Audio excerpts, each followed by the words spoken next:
Bonjour, salut à tout le monde. Alors, nous avons fait une nouvelle vidéo. Alors, cette vidéo porte sur comment remplir le formulaire de la demande du visa. Quand vous allez à l'ambassade d'Italie, vous avez un formulaire que vous devez remplir. C'est un de vos amis, un de nos followers qui avait fait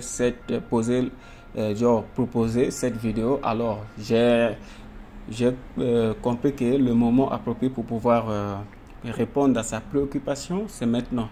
Alors, si vous avez des préoccupations, mettez cela dans les commentaires et nous allons vous demander de nous encourager en vous abonnant sur la chaîne parce que le contenu que nous faisons, c'est pour pouvoir vous aider et nous devons aussi avoir des échos. Si ça vous rend vraiment service, nous vous prions de vous abonner, ça ne vous coûte rien. On ne va rien vous demander comme argent, mais ce que nous demandons, c'est juste que vous puissiez nous encourager en vous abonnant et comme ça, ça va nous motiver à faire plus de vidéos et on va se dire qu'on fait un bon travail qui est vraiment apprécié par nos abonnés. Alors, abonnez-vous pour ne pas aussi manquer des prochaines vidéos que nous allons faire. Alors, comment faire pour pouvoir remplir le formulaire de la demande du visa? Alors, premièrement, je vous demanderai de vous au pays, ce que vous allez faire, c'est quoi? Vous devez imprimer ces documents en couleur. Vous devez imprimer en couleur et vous venez, vous voyez, là on écrit cognome. Voilà, la partie où on écrit cognome. Ici, à cognome, c'est là. Ici, j'espère que c'est clair. Vous insérez votre nom.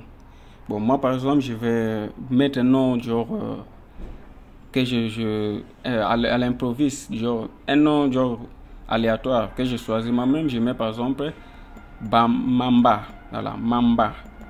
Voilà, Mamba. Si j'ai deux noms, j'ajoute. Bon, je mets dans le cas où j'ai que ce nom pour gagner le temps. Voilà, Mamba. Bon, chez vous, vous devez le faire avec du stylo. Vous imprimez votre document. Après, vous remplissez cela avec le stylo. Moi, je le remplis avec le téléphone, genre directement avec l'application. Mais chez vous, faites ça avec le stylo pour que ça soit un peu plus clair.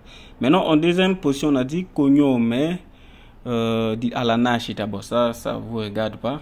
Ça, c'est quand, par exemple, une personne est mariée. Et s'il a deux noms, il met d'abord premier le nom et puis voilà, il met le nom à la nascita. Alors, on vient ici nommer. Nommer, c'est le prénom. Vous savez qu'en italien, nommer, c'est le prénom. Voilà, je vais mettre nommer. Je fabrique nommer. Je mets par exemple divin. Je ne sais pas s'il y a des divins qui vont me suivre. Excusez-moi, c'est juste des exemples. Après, nommer, vous voyez en bas, on a écrit la data di nascita. Bon, la data di nascita, ça on va pas remplir, vous connaissez. Je remplis quand même parce qu'il y a des gens qui malgré que c'est écrit clairement, il va toujours mal comprendre. Donc pour les aider, voilà, on va remplir. On met par exemple 12 febbraio 2003. Voilà. 12 février 2003. Ça, c'est la date de naissance. Et logo di nascita, bon, logo di nascita, vous mettez par exemple, si tu es né à Igné, vous mettez Igné. Voilà. Moi, je mets par exemple, je suis né à Dolisi, je mets Dolisi. Vous écrivez ça en stylo très correctement, s'il vous plaît, les gars. Alors, je viens à la stato di nascita. Bon, je suis congolais. Si vous êtes né au Cameroun, vous écrivez Cameroun. Donc, je mets Congo. Voilà, stato di nascita, Congo. Et voilà, on me dit de mettre la cittadinanza. Cittadinanza, en fait, c'est cittadinanza attuale, ça veut dire ta nationalité. Donc, je mets, par exemple, congolaise. Ok, congolaise. Voilà, vous êtes congolais. Alors, vous venez ici, la deuxième section, vous voyez là où on écrit CSO. Vous allez cocher, ici vous cochez. Par exemple, masculin, ça veut dire masculin. Féminine, ça veut dire féminin. Donc moi, je viendrai, je vais cocher. Voilà, je coche ici. Là, on écrit masculin. Bon, attendez. Vous allez cocher ça avec le stylo. Bon, on passe. Vous allez cocher, soyez attentif. Vous cochez et puis voilà, status civil. Le status civil, ça veut dire l'état civil. Par exemple, nous avons non coniugato, separato, vedovo, altro. Bon, maintenant, quand on dit non coniugato, ça veut dire en fait célibataire, quoi. Du genre, je suis célibataire. Donc, vous cliquez ce qui est en haut là. Si vous êtes marié, vous cliquez ce qui est à droite ici là. Coniugato, vous écrivez le nom de votre conjoint. Bon, si vous êtes célibataire, vous écrivez non coniugato, vous mettez ça. Maintenant, si vous êtes divorcé, ou bien, si vous êtes divorcé, vous cliquez là, on écrit divorciato. Vous cliquez là. Si vous êtes séparé, vous cliquez là, on écrit separato. Si votre conjoint est mort, vous cliquez vedovo. Vous cliquez là où on écrit vedovo. Allez, j'espère que c'est clair, n'est-ce pas? Alors, on continue. J'espère que c'est clair jusqu'à présent. Si c'est pas clair, vous allez poser des questions. Alors, on passe directement à typo di documento. Donc, mes amis, vous allez cocher les parties que je vous dis de cocher. Là où je ne dis pas de cocher, ne le faites pas. Typo de documento, vous avez passaporto. Vous cliquez là, on écrit passaporto. Voilà. Vous cliquez là. Si vous avez, par exemple, un autre document, par exemple, on dit passaporto ordinario. Vous, c'est passaporto ordinario.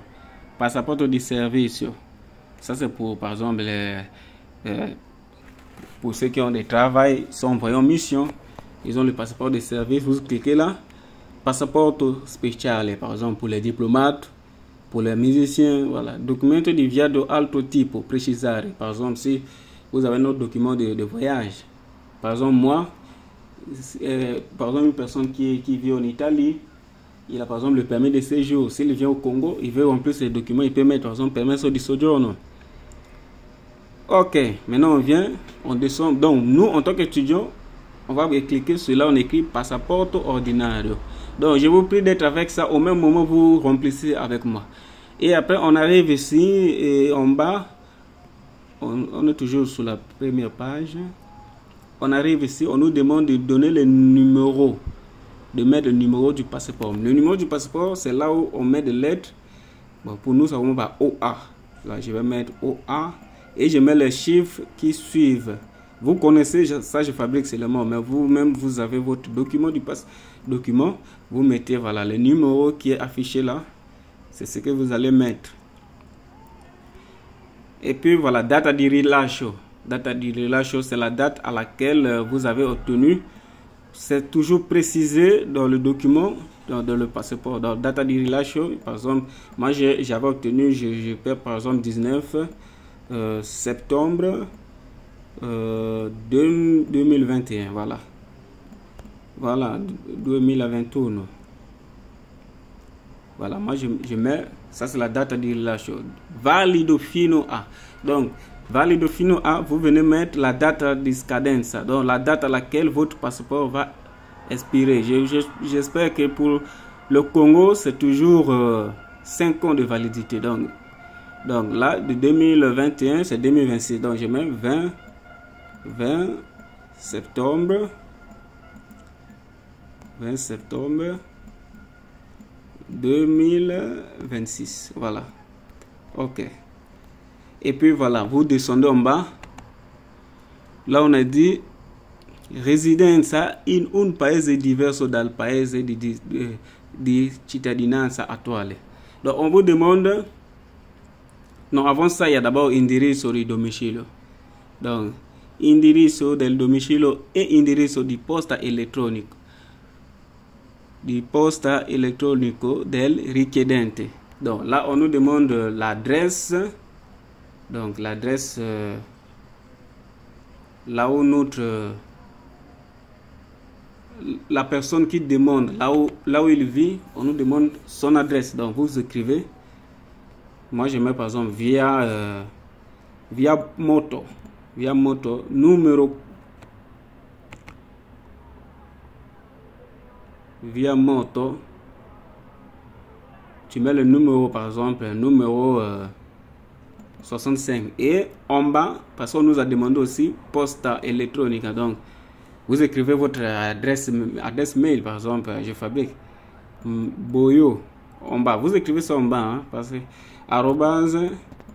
@gmail.com, voilà, ça c'est, je le mets en bas, poste électronique. Et voilà, je viens en bas dans la deuxième section, dit residenza in un paese diverso dal paese di cittadinanza attuale. Donc, est-ce que vous êtes à l'étranger? Toi, tu dis non. Donc, tu cliques ici. Donc, ça veut dire, est-ce que vous êtes, par exemple, si tu es congolais, tu veux faire ça en Côte d'Ivoire, tu dois cliquer si. Tu dois cliquer en bas, si. Si tu es congolais, tu es congolais et tu fais ça au Congo, tu écris non. C'est bon, non? Maintenant, après, en bas, vous cliquez là, on a dit occupation attuale. Occupation attuale, vous mettez studente. Bon, là, je vais plus passer le temps, comment ça passer. Je vais faire un peu vite. Studente. Occupation attuale, studente. Et puis, vous venez en bas, scopo del viaggio. Donc, le motif du voyage. Vous voyagez pourquoi? Tout est là. Maintenant, nous, on voyage en studio. Donc, vous cochez là où il y a studio. Studio, les études. On va faire les études. Et puis, vous venez à la deuxième page. Ici, on va pas trop remplir. Voilà, on dit città di destinazione. Donc, città di destinazione, on va par exemple à Roma. Donc, moi, j'écris Roma. J'écris Roma. Et puis, voilà. Et en bas, on dit numero di ingressi richiesti. Donc, nombre d'entrées demandées. Donc, vous écrivez multiple. Multiple. Donc, vous cliquez sur multiple. Et puis, voilà, vous allez de l'autre côté ici, là. On dit durata del soggiorno indicare. Voilà, c'est une année. Hein. Une année, c'est 365. Donc, tu mets 365 giorni. Voilà. On nous a dit de mettre ça en jour. Donc, nous, c'est une année parce qu'on va renouveler le document. Donc, pour les études, on fait une année, on renouvelle. Chaque année, une année, on renouvelle ça. Ok. Et après, ici, on vient en bas, on dit Visti Schengen rilasciati nelle ultime 3 anni. No. Vous cliquez sur no. Ici, là, vous cliquez sur no. Donc, est-ce que vous avez obtenu un visa Schengen les années dernières? Dans le cas où vous n'avez pas obtenu un visa. Au cas où vous l'avez déjà obtenu, par exemple, j'étais déjà parti en France et je suis revenu. Parce que pour aller en France, c'est le visa Schengen. Donc, vous cliquez sur si. Et puis, vous mettez la date en question. La date et tout. Maintenant, on continue. On continue ici. Cliquez là, remplissez là où je vous dis de remplir. Maintenant, en bas, on dit impronte digitale rilevate in precedenza ai fine della presentazione di una domanda di visto Schengen. Vous cliquez sur non. Donc, ici, là, vous cliquez sur non. Vous cochez, en fait. Pas cliquer, mais vous cochez. Vous cochez sur non. Là, ici. Non. Là, j'espère que c'est clair. Ok. Maintenant, après, on continue, on saute. On arrive au point 29. On dit data di arrivo prevista nell'area Schengen. Donc vous mettez trattino. Donc vous mettez un trait quoi. Avec le stylo, vous mettez un trait. Ça, vous ne maîtrisez pas encore parce que vous attendez d'abord qu'on vous donne le visa. Ici aussi c'est la même chose. Là aussi vous mettez un trait. Data di partenza prevista. Vous mettez aussi un trait. Donc ici, vous mettez un trait. Là aussi, un trait. Là, un trait. Ici aussi, un trait. Après, on descend en bas. Point, on arrive au point 33. Le point 33, on nous dit les spese del viaggio sono a carico di. Bon.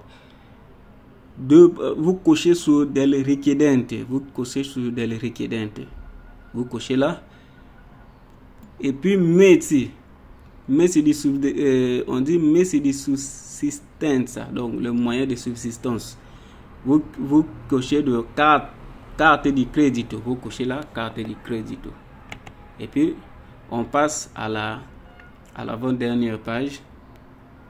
Donc je vous dis de cocher seulement ce que moi j'ai coché. Ici ici c'est simple. Ici par exemple cognome, vous mettez le cognome, nome vous mettez le nome, data di nascita vous le mettez, cittadinanza ça on a déjà fait, numéro del documento di viaggio ou de la carte ça aussi on a déjà mis, donc vous mettez ça et après vous sautez, vous arrivez vers la dernière page. Bon, la dernière page ici on ne demande pas trop grand chose, vous arrivez ici logo et data. Donc le lieu nous avons Brazzaville. Après date je mets par exemple, c'est la date que tu remplis le truc, par exemple le 20 août, agosto c'est le 8e mois, et puis voilà 2024. Et après firma, vous arrivez à firma, voilà, vous placez votre signature, vous signez avec le stylo. Alors j'espère que la vidéo vous a plu et je vous demanderai, donc quand vous allez remplir, regardez, je vous montre un exemplaire. Quand vous allez remplir, ça va apparaître sous cette forme. Ok, voilà.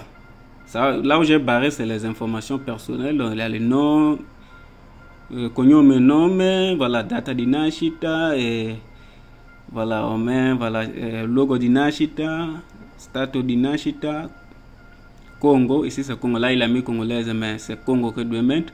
Cittadinanza, congolaise, voilà, vous cochez, masculin, voilà, tout est là. Comme je vous ai dit de remplir, voilà. Vous voyez. Et j'espère que la vidéo vous a plu.